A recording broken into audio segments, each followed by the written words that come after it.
कहानी की शुरुआत में हमें चांद को दिखाया जाता है। वहाँ पर हम एक पत्थर को देखते हैं जो उन लोगों ने लगाया था जो सबसे पहली बार चांद पर आए थे। तभी हम उस पत्थर पर एक बहुत बड़ी एलियन शिप का साया देखते हैं और वो शिप बड़ी तेजी से धरती की तरफ बढ़ रहा था। इसके बाद हम धरती पर एक हेड ऑफिस देखते हैं जहाँ पर तरह तरह के सिग्नल्स के बारे में स्टडी की जाती है। उन्हें एक बहुत ही बड़ा सिग्नल मिल रहा था जो कि सीधा चांद से आ रहा था। अब ये जल्दी से आर्मी वालों को इस बात की खबर देते हैं। ये उन्हें बताते हैं कि ये जो भी चीज है बहुत बड़ी है। इस बात से सब लोग बहुत परेशान हो जाते हैं और प्रेसिडेंट को भी इस बात का पता चल जाता है। उन सबको ये समझ नहीं आ रहा था कि आखिर ये चीज क्या है। आर्मी वाले प्रेसिडेंट को बताते हैं कि ये एक जगह पर रुक गई है और अलग अलग 36 टुकड़ों में फैलती जा रही है। साथ ही अगले 25 मिनट में ये हमारी धरती पर भी आ जाएगी। कुछ ही देर बाद अलग अलग जगहों से ये खबर आना शुरू हो गई थी कि उन्होंने आसमान में आग के बादलों को देखा है और ये बादल असल में उस शिप के अलग अलग टुकड़े होते हैं। थोड़ी देर बाद एक बहुत बड़ा टुकड़ा मॉस्को शहर की तरफ बढ़ता है। जब ये बात प्रेसिडेंट को पता चलती है तो वो एक प्लेन को उसके पास भेजते हैं, लेकिन वो प्लेन उसमें लगी आग की वजह से तबाह हो जाता है। इन्हें कुछ भी समझ नहीं आ रहा होता कि आखिर ये चीज क्या है। कुछ ही देर बाद वो स्पेसशिप शहर के ठीक ऊपर आकर रुक जाता है जो कि पूरे शहर जितना बड़ा था। इनकी वजह से टीवी और रेडियो स्टेशंस में भी बहुत ज्यादा प्रॉब्लम हो रही थी और तभी हमें एक टीवी स्टेशन पर एक आदमी को दिखाया जाता है जिसका नाम डेविड है और ये एक सैटेलाइट इंजीनियर है। जब डेविड सभी सिग्नल्स को देखता है तो उसे उनमें कुछ छिपे हुए सिग्नल्स भी मिलते हैं जो कि लगातार बीच से गायब हो रहे थे। वो बाहर आकर उस स्पेसशिप को देखता है और समझ जाता है कि आगे क्या होने वाला है। वो तुरंत अंदर आकर स्टेशन के मालिक को बताता है कि एलियंस धीरे धीरे हमारे सिग्नल्स को बंद करके अपने सिग्नल्स दुनिया में लाना चाहते हैं।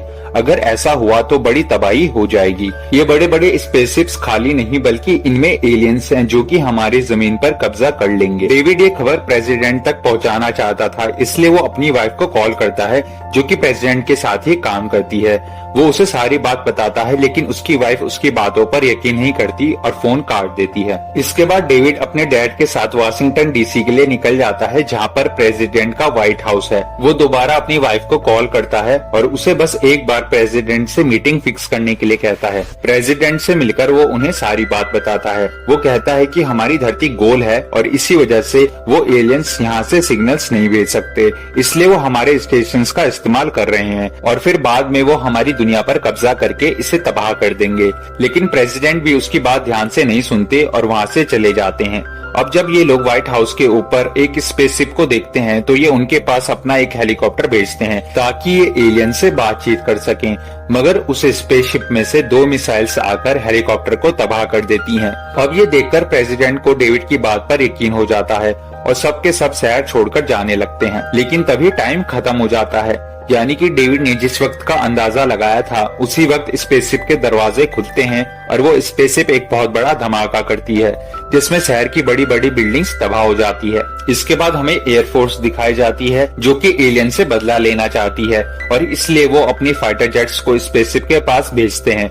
इनमें से एक पायलट स्टीवन भी होता है। ये शिप पर हमला करते हैं मगर इनकी मिसाइल्स शिप तक पहुंचने से पहले ही तबाह हो जाती है क्योंकि उस शिप के चारों तरफ एक सेफ्टी वॉल लगी होती है जो कि किसी को भी दिखाई नहीं देती। इसके बाद उस स्पेसशिप में से कई सारी छोटी छोटी शिप्स बाहर निकलती हैं जो कि उन फाइटर जेट्स पर हमला करके उन्हें खत्म कर देती हैं। सिर्फ स्टीवन उस अटैक में बच जाता है लेकिन एक एलियन शिप उसके पीछे पड़ जाता है और स्टीवन उससे बचने के लिए अपना पैराशूट खोलता है, लेकिन उस एलियन का शिप उसके पैराशूट में फंस जाता है और वो क्रैश हो जाता है। स्टीवन जब उसके पास जाकर देखता है तो उसमें एक एलियन था जो कि काफी जख्मी था, जिसके बाद स्टीवन उसे मुक्का मारकर बेहोश कर देता है। उधर इस हादसे के चलते प्रेसिडेंट भी बहुत परेशान होते हैं। इनके लोग इन्हें कहते हैं कि इन्हें एलियंस को खत्म करने के लिए न्यूक्लियर अटैक जितना बड़ा हमला करना होगा, मगर प्रेसिडेंट मना कर देते हैं। वहाँ पर डेविड भी था जो कि कहता है कि हम ऐसा नहीं कर सकते, अगर हम ऐसा करेंगे तो इससे हम अपना ही शहर खत्म कर देंगे। इस बात से एक मिनिस्टर को गुस्सा आता है और वो डेविड को बाहर जाने के लिए कहता है,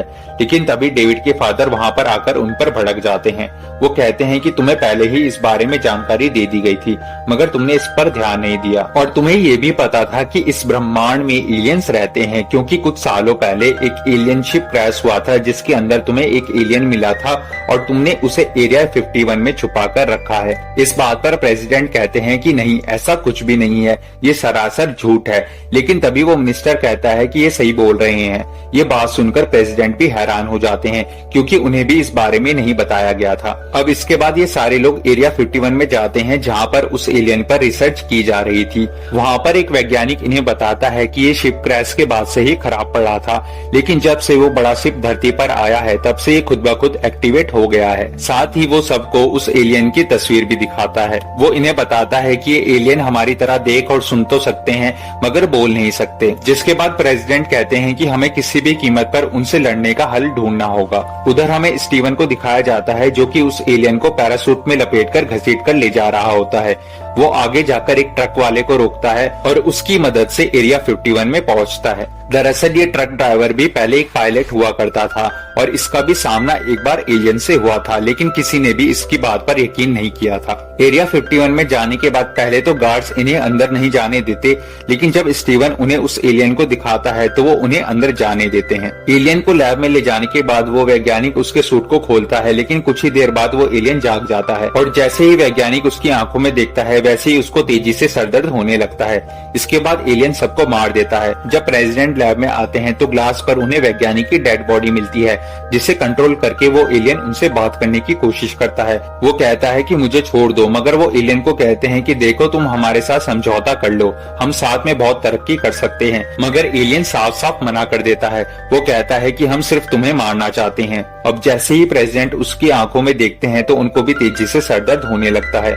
असल में ये एलियन की एक पावर होती है। जिसके बाद प्रेसिडेंट के गार्ड्स एलियन पर फायरिंग करके उसे मार देते हैं और इसके तुरंत बाद प्रेसिडेंट ठीक हो जाते हैं। अब उन्हें पता चल गया है कि आखिर एलियंस उनसे चाहते क्या हैं।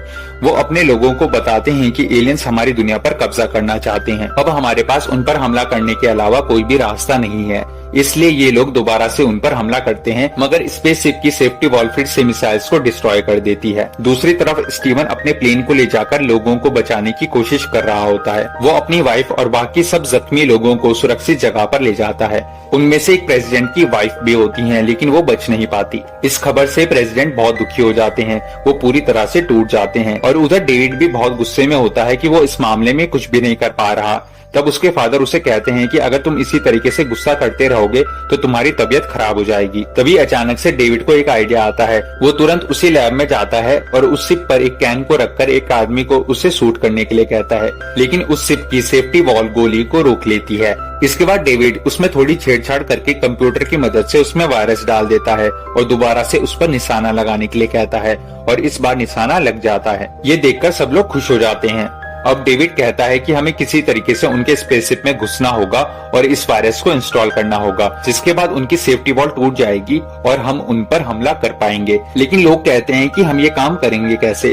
तब डेविड कहता है कि हम इसी छोटी शिप में बैठकर उस बड़ी शिप में एंटर करेंगे और वायरस को इंस्टॉल करके बाहर आ जाएंगे। सब लोग इस बात को मान गए थे, लेकिन सवाल ये था कि इस शिप को चलाएगा कौन? तभी स्टीवन कहता है कि इसे मैं चलाऊंगा। ये सभी देशों तक इस मैसेज को पहुंचा देते हैं कि हम एलियंस पर जवाबी हमला करने वाले हैं और आपके शहर में भी जो स्पेसशिप हैं, आपको उन पर हमला करना होगा। अब सब लोग एलियंस पर हमला करने के लिए तैयार हो जाते हैं। स्टीवन और डेविड की शिप में एक मिसाइल को भी लोड किया जाता है। यहाँ पर इनके पास पायलट्स की कमी होती है, इसलिए प्रेसिडेंट ये घोषणा करते हैं कि जो कोई भी एक्स पायलट है वो हमारी टीम में शामिल हो सकता है। और यहाँ पर वो ट्रक ड्राइवर जिसने स्टीवन की मदद की थी वो भी इस काम के लिए आ जाता है। अब डेविड और स्टीवन उस छोटी शिप में बैठकर बड़ी मदरशिप में घुस जाते हैं। ये लोग चुपके से वायरस को इंस्टॉल कर देते हैं और आर्मी को अब हमला करने के लिए कहते हैं। पहले तो इनकी मिसाइल्स काम नहीं करती, मगर दूसरी बार मिसाइल स्पेसशिप पर जाकर टकरा जाती है। सब लोग बहुत खुश हो जाते हैं, लेकिन उस बड़ी शिप में से बहुत सारी छोटी शिप्स निकलकर इन पर हमला कर देती है। वो आदमी जो स्टीवन को मिला था वो अपने प्लेन को बड़ी स्पेसशिप से क्रैश करा देता है, जिससे बहुत बड़ा धमाका होता है। उधर डेविड और स्टीवन का शिप अंदर ही फंस जाता है, इसलिए वो फैसला करते हैं कि ये लोग मिसाइल को अंदर ही लोड कर देंगे, फिर चाहे इनकी जान ही क्यों न चली जाए। जैसे ही इनका मिसाइल कंट्रोल पैनल से टकराता है वैसे ही इनका स्पेसशिप भी छूट जाता है। इनके पास अब यहाँ से बाहर निकलने के लिए केवल 30 सेकंड्स होते हैं, लेकिन ये लोग जैसे तैसे वहाँ से बाहर निकल जाते हैं। जैसे ही ये लोग बाहर निकलते हैं वैसे ही उस शिप पर एक बहुत बड़ा धमाका होता है और बाकी के बचे कुछ एलियंस को इंसानों ने खत्म कर दिया होता है। और इसी के साथ एलियन से जंग हार जाते हैं। सभी लोग अब बहुत खुश होते हैं, उन्होंने अपनी धरती को एलियन से बचा लिया होता है और इसी के साथ ये कहानी यहीं पर खत्म हो जाती है।